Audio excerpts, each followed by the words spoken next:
tore poiss Valdur, kes oli terve aasta pingutanud ning püüdnud olla võimalikult hea laps.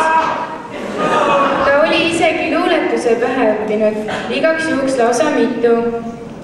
Ja kui viimaks jõudis kätte jõuluõhtu, jäi üle veel 6 kehtida. Ta otsustas teha selle nii ilusa, kui oskab, et jõuluvanale rõõmu valmistada.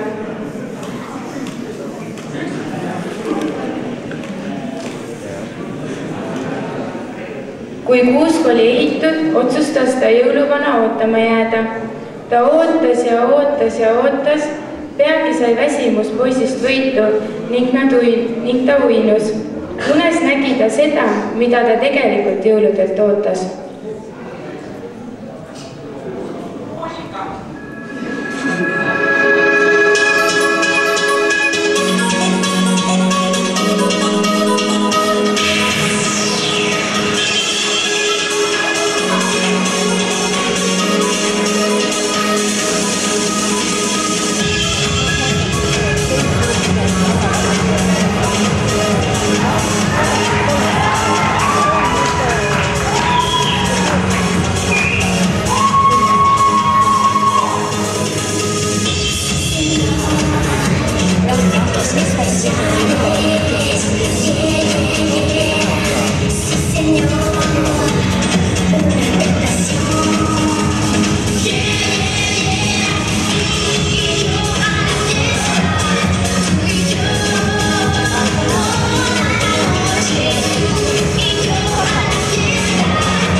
Soovib 10 C-klass.